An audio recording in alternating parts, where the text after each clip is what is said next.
On behalf of the Louisiana Center for the Book in the State Library of Louisiana, thank you for joining us for this virtual 2021 Louisiana Book Festival presentation.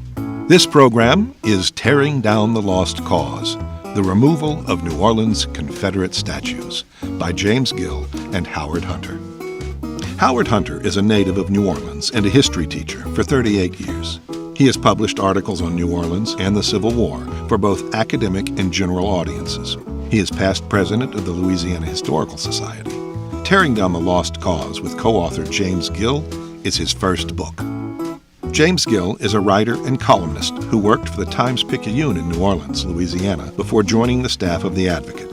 He is author of Lords of Misrule, Mardi Gras, and the Politics of Race in New Orleans, published by University Press of Mississippi. Ladies and gentlemen, James Gill and Howard Hunter. Should we talk about how this project got started? Yeah, sure. We met at a local watering hole in Metairie, and of course, Louisiana was kind of New Orleans was kind of in the forefront of the tear 'em down movement. So we thought it'd be a good thing to write a book about. And so we did. And we looked, our aim was, of course, we were there for the contemporary stuff we were there for. So we were able to chronicle that. The historical stuff we were able to look up, and we hope we put it together okay. So there we are. Yeah, I think that what was fortunate was that you had written your book on Mardi Gras, and kind of the period where Mardi Gras really takes off was the same period as the monuments. Right. And I had done some work on New Orleans and Confederate memory, and so we were able to kind of parlay what we'd done before as really a foundation, I think.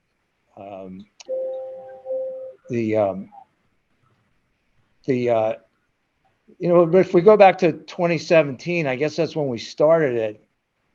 Yeah. That's all anybody ever talked about New Orleans, was this whole attempt to take them down.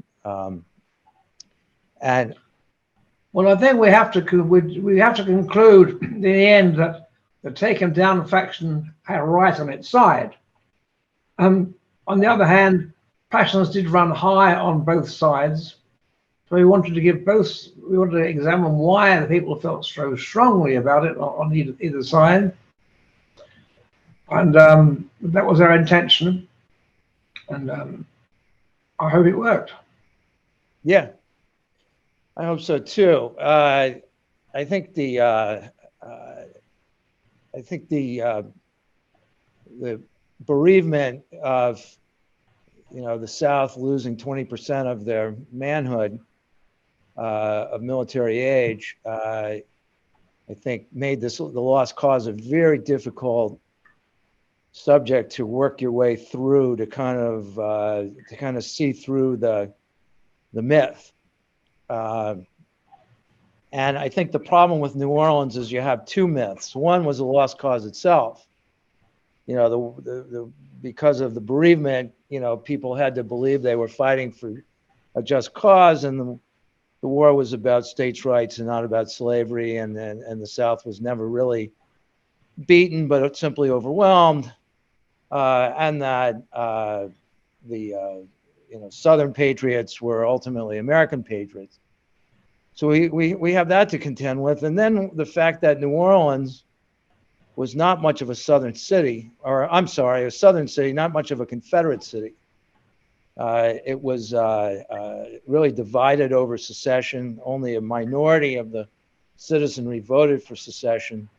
It was a 40% immigrant, 25% of the white population came from the Northeast.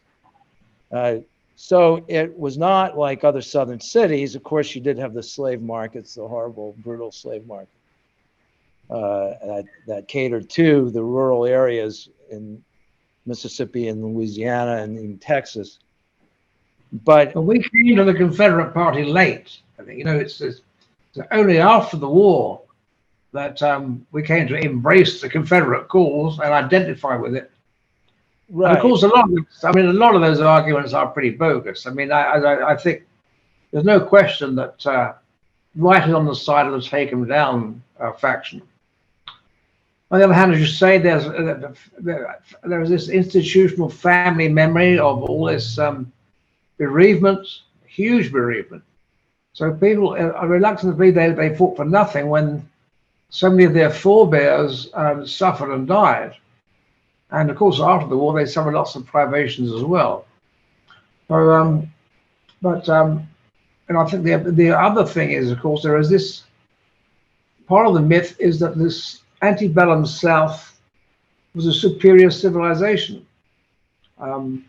We examined that as well, and I think it's worth pointing out that even H.L. Mencken, the sage of Baltimore, who was no friend of the South, which he regarded as a cultural wasteland, even he subscribes to this idea that before the war, the South was one of the high spots in American civilization, which I found kind of surprising. You won't find the index because the index had missed that bit. But so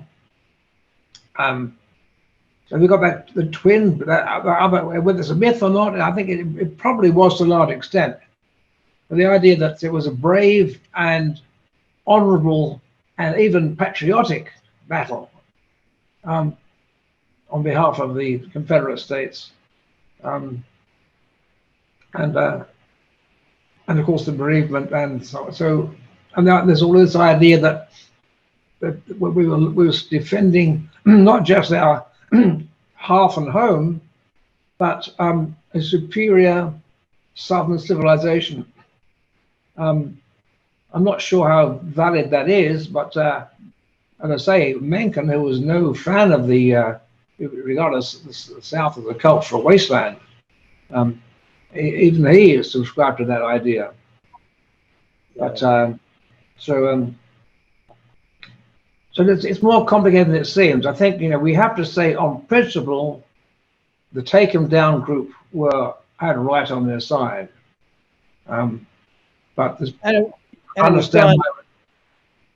Yeah, sorry? I mean, it was done. It was done legally. I mean, it was done through 3 branches of government and upheld in the courts. So I think if you want to say, well, I believe the monument should have stood. That's a legitimate argument, but yeah, to say they were illegally taken down is nonsense. And a lot of the people who wanted to preserve the monuments really believed that that this was an illegal action, and it wasn't. But if we go back to, I mean, as far as the lost cause goes, I really believe that I agree with Lincoln that it was essentially a coup by the planter class to take the South out of the Union. And then if I'm a 18, 19-year-old guy and I'm in the dry goods store and I see all my buddies have volunteered, 19th century notions of manhood would have been, it would have been dishonorable to the family had I not volunteered. So I think that's something that historians perhaps don't look into enough.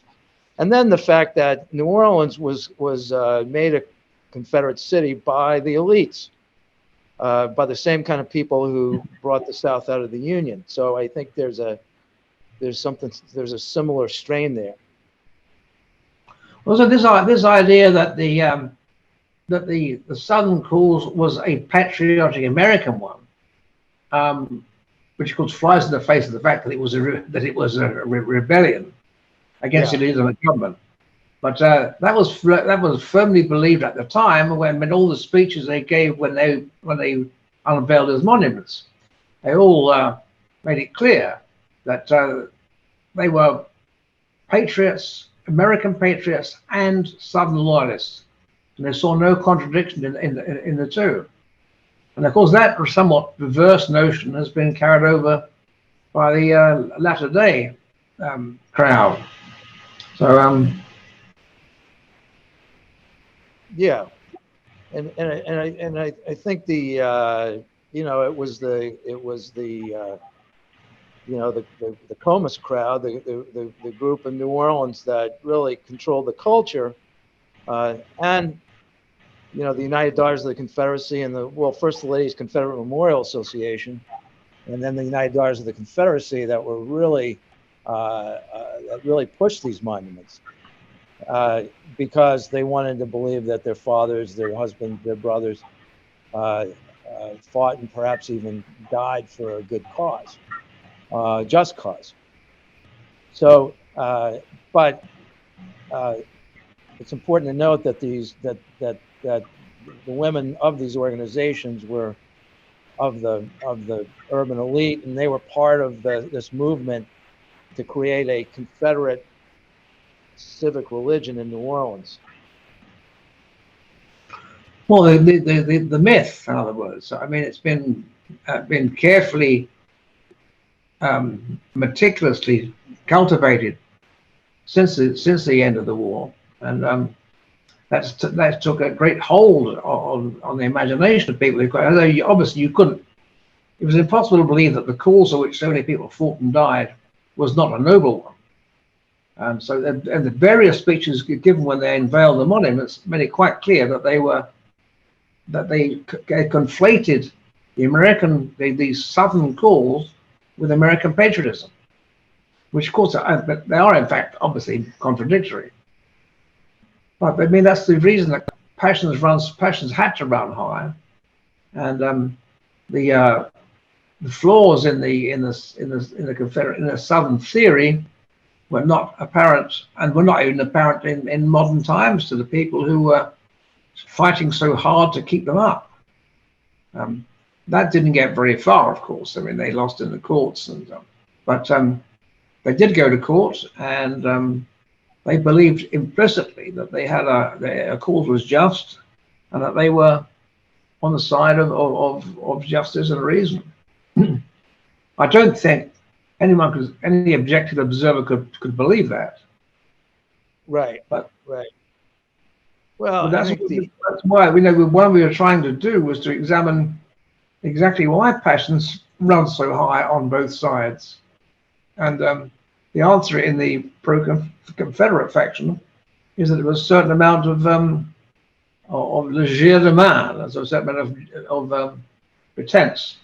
I mean, the case is not very difficult to demolish in the end, but we have people here, quite well-educated, quite distinguished people in town, who believe implicitly that the monument should stay up, and that the course of taking them down was illegitimate. So anyway, I think the fact is that the passions were equally strong on both sides, regardless of who's right. And I think in the end, no one can really dispute that Take 'em down Lola had right on their side. What about the I've sensed a criticism by some of the readers, and when no doubt we're talking about a small number here, but who sensed that we were by us trying to be fair, somehow we weren't really strong enough in critiquing either the neo-Confederates or the preservationists. Yeah, right. And they were the ones who were trying to stop rewriting history. Whereas, of course, they were ones who were rewriting history from the very beginning. But we must sympathize with them, because if your forebears, and quite often not very remote forebears, have been killed off and died in horrible circumstances, and left after the war in ruin, after all, then it's very hard indeed to convince yourself that the cause was anything but a just one and a noble one. That's why, if people hadn't been able to achieve that act of self-deception, then they would not, I think, there would not have been such a debate. and things wouldn't have run so high. But, But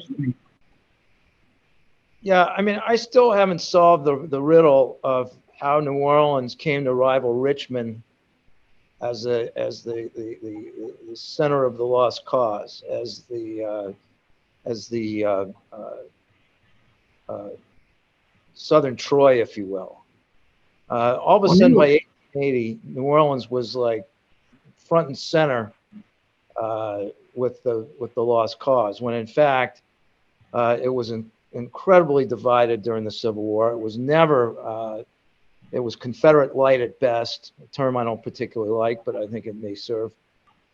And in really a short period of time, and I've done some work on this, but I still haven't really solved it. And it was really in just a 15-year period that New Orleans becomes this, rivals Richmond, even perhaps surpasses it. And it was interesting that Richmond has the biggest collection of Confederate memorabilia in the country, but New Orleans is second. We have here a Confederate Museum, which is very well curated. Yeah, and attracts a crowd of admittedly elderly people, but the Confederate Museum here is still going strong, as far as I can tell. In fact, I know it is. Yeah. I joined it because I wanted to have access to some of their materials, and I went to a few events, and they have a pretty, it was a pretty good crowd. I felt much more comfortable with the older crowd than the younger crowd, actually. I thought the younger crowd tended to be less measured, much more ideological. But what about the monuments themselves? I mean, we know that the Lee Monument went up really through the efforts of the veterans of the Army of Northern Virginia, that the Davis Monument went up through the efforts of Mrs. Bean and the Ladies Confederate Memorial Association. The Liberty Monument went up, through the efforts of the White League, trying to memorialize what was very much like January 6th. But then the Borgard Monument went up with a combination of some veterans and the United Daughters of the Confederacy. And it went up late, 1915. Right. My tendency is to think, though, that those four monuments, that the Borgard one was legit in some respects, more legit than the other three. That's a common view, I think, that Beauregard himself was a more sympathetic figure than the others. I mean, he was, and of course, he was a hero in his lifetime. So, and of course, that happened. I mean, that was so late. And you think that when that monument went up in 1915, Europe was already involved in another war. Yeah, America wouldn't be long behind it either. That was, I think, America joined World War I in 1917. So that just spans two major conflicts. And Borgard's son, Rene Borgard, who was a judge, prominent judge, didn't even live long, wasn't able to be at the unveiling because he had died a few years before, at a fairly ripe old age. But there's a sense that even with the mayor, there's a sense that the Borgard Monument has a certain legitimacy. I mean, Walter Isaacson thought so. And so the question is, if an exception is going to be made, it will be made in the case of Beauregard. I think that's certainly Walter's idea as well. And if all the monuments if it were typical of all the monuments, there wouldn't have been such a brouhaha. But unfortunately, you got on the one extreme the Liberty Monument, which is a monument to a racist illegal rebellion, Yeah. which of course, but it became hero worshipped in New Orleans for a long time, for a very long time. So this myth, we cultivated the myth quite assiduously in New Orleans, and you know, we probably only in the post-bellum era, in the retroactive sense, we were just not far behind Richmond in fervor and in self-congratulation. And Richmond, of course, was a real Confederate city from the beginning, and we weren't. I mean, Yeah. New Orleans surrendered in 1862, just about a year after the war began, and it was on the sidelines when all the big stuff happened. At least the city was. I mean, obviously we had some soldiers who were involved in major battles.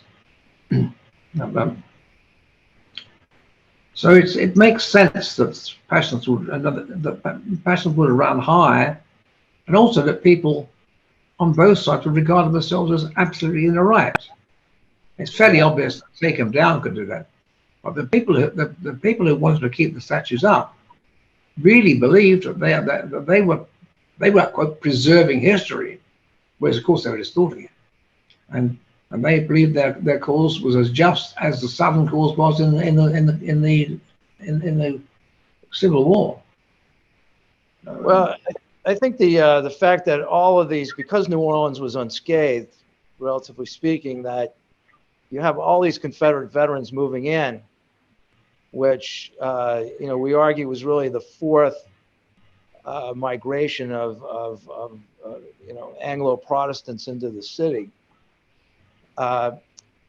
and so, for example, you had a number of residents from Virginia who came after the war. Likewise, you had a lot of Confederates who went to New York to try to regain their fortunes.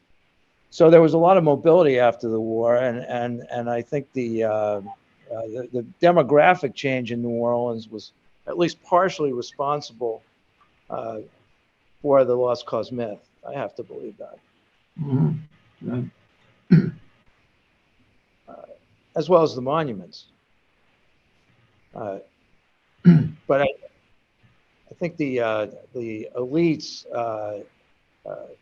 who controlled Mardi Gras, who controlled, business world, controlled commerce and so forth. I mean, I think they decided what the culture would be. Mm. And talking of rewriting history, of course, they were very intent on making sure that school textbooks reflected their biased view of events. Well, that was the women's job. Yeah, the UDC and the Ladies Confederate Memorial Association, and they got rid of any kind of trace of the war being about slavery, and the Battle Hymn of the Republic they tried to remove from public schools. Certainly, you have the story in late as 1929 of the United Daughters of the Confederacy wanted to censure children who were duped into reciting the Gettysburg Address. Yeah, right. So, but I think it's safe to say that this kind of Confederate culture was created by people who were elites or who came into the city, and I think it was a cultural putsch, and in many ways the monuments reflect that. If we look at the origins of this, and some of the incomers, of course, were actually from Europe as well. I mean, we have mentioned in the book Heinrich Heine's niece, who went on to marry the Prince of Monaco. right. I mean, a forerunner of Princess Grace. So yeah, but they have that imprimatur as well from the European crowd. So, but they set about and raised all this money for these monuments, and some, you know, they were expensive, of course. Doyle was kind of expensive sculptor. But, yeah. One of the things that we did not bring up in the book, and I wish we had, because when you look at building of the tumuluses in Metairie Cemetery, the Army of Tennessee, and then the Army of Northern Virginia, and some of the Alexander Doyle pieces that are in there, some of this was survivor's guilt, and I can't believe that. You know, I certainly think I dropped the ball on that one. That there is evidence that, you know, we need to build these monuments to remember the fallen. And when you have people like William Behan, who surrendered with Lee at Appomattox, come back and who was very successful in business and was captain of Comus. And mayor of the city. Mayor of the city. You know, these people were very powerful, and I think the Pickwick Club and Comus were dominated by Confederate officers. Yes, it was. A lot of those Carnival crew members perished in the war as well. Right. Gives added impetus to this this urge to celebrate their cause. Yeah, and also to conflate it with American patriotism. That was a common theme in the orations when they dedicated these statues. A common theme there was, you know, we love America, but we love the South, and they were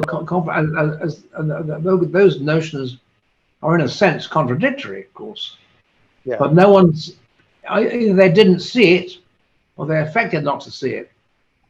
And it wasn't until really the last few years that these things came into focus. And the faction that wanted that fought the removal of the statues.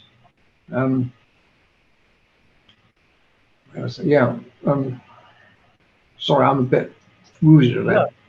No. I think one of the things that I learned about this is that these monuments are what we ascribe them to be. I think there's no doubt that the Liberty Monument was a homage to white supremacy. The inscription said as much, really, didn't it? Yeah, the 1932 inscription. But also, I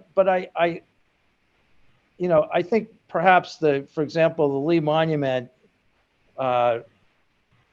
came to represent white supremacy, but I think we have to be careful in making the presumption that was why it was built. It was built to, commemorate a cause now, which was it ended up being a pretty bad cause, and Ulysses S. Grant talks about that in his memoirs. But these were to honor the Confederacy, and obviously this came to be symbols later on of white supremacy.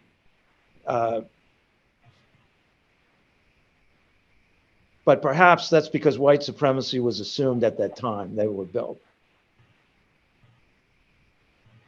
Yeah, but we still have people even today who will argue that the South was not fighting in defense of slavery. Right. It's a common argument here in New Orleans. I get often when I write about it in the paper that people take that. And also I think it's we talk about foreigners coming here. Remember when Oscar Wilde came here in 82, was it? Yeah.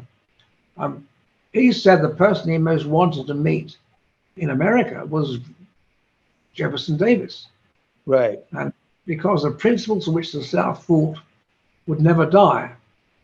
Now, whether he believed that or whether that was trying to butter up his hosts, I don't know. Probably a bit of both. But he does appear to have, he certainly had racist relations in America. And his mother was an outspoken white supremacist as well. So I found that surprising that Oscar Wilde should be a Confederate sympathizer, but he certainly was. Yeah. Well, let's talk about a little bit about Andre Caillou. Is that how we pronounce his name? I always get. Yeah, Caillou. Yeah, that's right. Yeah. Caillou. Yeah. The hero at Port Hudson, the free man of color, and who led a charge against Port Hudson, where we had Unionist regiments, both black and white, charging Confederate Louisiana regiments. Anyway, Caillou, led 3 to 6 charges. He was a hero. He was shot. He was lost an arm, and then he lost his life with an exploding shell. Harper's Magazine did a big display of the funeral going down Esplanade Avenue in 1863. And that really fueled a lot of black enlistment all over the country. Also, there was this myth at the time that black people just had no stomach for a fight. Right. And Caillou disproved that pretty much, because he was obviously a very valorous warrior, and who's paid heavily for his efforts. Yeah, and we present the possibility at the end. What about a monument to Andre Caillou right next to Borgard, which would tell the full story? Liberty, I think nobody believes the Liberty Monument, needs to. Well, indefensible. Yeah, it's indefensible. Maybe Lee and Davis at museums. Landrew said that Beauvoir did not want Davis. I found out that not too long when we did an interview not too long ago. But what about a monument to Andre Caillou and Borgard next to each other, telling the real story of New Orleans and the Confederacy and the contradictions and the complexity of the whole thing? Perhaps that's too idealistic. I think so. I mean, it would appeal to us because of the way we wrote the book. Right. I mean, clearly, right. I mean, it was a bit of dispute. One that the take 'em downs won, and the keep 'em upside didn't, and that's it. So to me, to try at this stage to offer a delineation of both sides as having right on their side is interesting, but I don't think there's a market for it. I think so once those monuments came down, then the issue was pretty much dead. Yeah. I think Walter talking about how a lot of people were 60-40. I have talked to again, it's not a sample, but a limited number of people, but people have told me that they wanted to keep the monuments up. They were ambivalent, but by the time the case was made, not by the people who want to take down Andrew Jackson, but by reasonable people, that in order for the city to move forward, it was best that these things be taken down. That a lot of these people went from 60-40 to 40-60. That they kind of the public opinion noticeably shifted, I think, by the time they were taken down, and even after they were taken down. And I think I equate this thing to gay marriage. You know, there was a lot of you know, emotional arguments either way about gay marriage, but once it became legal, there's been little about it. And I think these monuments, since they've been taken down, I have not heard a great deal locally about them. No, I think it's yesterday's news now. I don't think it's that issue was settled after a lot of debates and ill feeling, but it was settled in the end. It's quite clear who won. I think it's perfectly clear to any objective and fair observer that the faction that wanted to keep them out really did not have a strong argument. No, they believe differently, of course. I mean, we've interviewed people for the book who believe very strongly that they equated the taking them down to the Taliban. You know, they really think this is a crime against humanity and history, which is a fairly absurd idea, but that's widely believed by in those circles. Yeah. Yeah, I think it's really when we think about all of the vituperation and so forth, it's been very quiet since they've been taken down, and but the question of where they belong. This well, the thing has been very quiet because the question was, what should we do with them now? One of the questions we posed in the book. Well, no one's asking it anymore. I mean, they want to forget it. Yeah. I mean, the various proposals to put them in parks, and even want to put them in a plantation, which have been absurd. But so no, I think that's really run under the bridge now. No. Well, I think even the neo-Confederates must by now admit that they lost this one, not just in the court. They lost it by the argument in public opinion.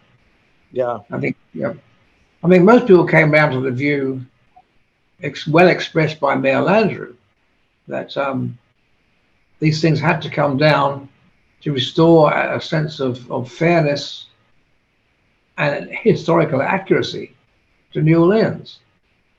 And remember that it wasn't not long ago when we started this book. I mean, in 17? Yeah, that was not a well accepted view. It was still regarded then as a matter of controversy, that there are room for opinions on whether they should take them down or not. And of course, the people we interviewed who belonged to the Confederate celebratory crowd, they don't accept it. But I think for an objective observer, the issue is over. And it was interesting. I think the reason we did this book was that it's because the debate itself was an interesting one, and it was seemed to be worth. It was easy enough to understand why the take him down crowd felt so strongly, but why the other side felt so strongly and equally strongly was one of the issues we set out to examine, and I think we did. And one of the things that complicated the issue, I think, was this whole notion of preservation in New Orleans, that it's so ingrained in our psyche that the idea of taking anything down seems to be iconoclasm. Even if I don't particularly like it, and I have to think that complicated matters a bit. But it's amazing. It's presented as rewriting history, but of course the ones who rewrote history were the postbellum pro-Confederates. Absolutely, they wrote the script, and everybody else had to follow suit. Right. Do you think it's interesting that nobody's knocked on our door asking us where they should go? Well, we have well, no one seems to care. I mean, they're in limbo now. Yeah. And I don't think there's any move afoot to house them anywhere. I guess in the end they'll just have to be forgotten somewhere, I suppose. But there is no real campaign to rehouse them somewhere else. I mean, and to give them even far less to give them a place of honor, which is what the Confederate crowd wants, of course. Right. But it's interesting that how these myths can take hold. That this idea, this whole concept of what the Southern cause was in the Civil War has been so distorted, not least by the people who pursued it at the time. But well, yeah, I think the if you look at the, when these went up, there was there was a desperation almost for locals to believe that New Orleans was the center of the Confederacy. Yeah, almost that's like, how you see vindication by distorting facts. yeah. And also reconciling with the North, the country itself was so desperate to reconcile that the North pretty much said, "Look, we'll do it on your terms, because there's too much money to be made by another sectional crisis." Yeah. I think we could probably, what did we get out of this?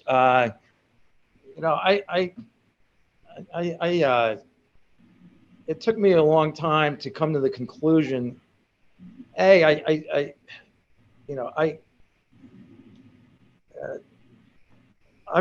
starting 30 years ago, started to figure out that New Orleans was really not much of a Confederate city.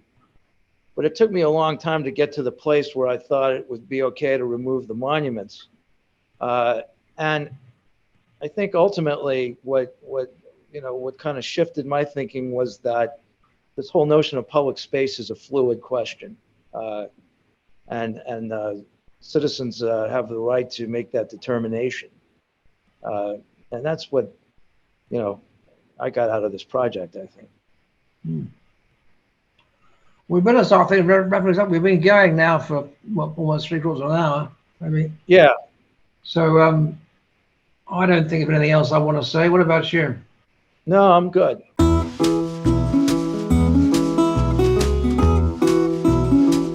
Thank you for watching this presentation of the virtual 2021 Louisiana Book Festival. Please visit our official bookseller, Cavalier House Books, and receive 20% off all featured festival titles through the end of the year. A special thank you to our festival sponsors. The Louisiana Book Festival will return on October 29th, 2022.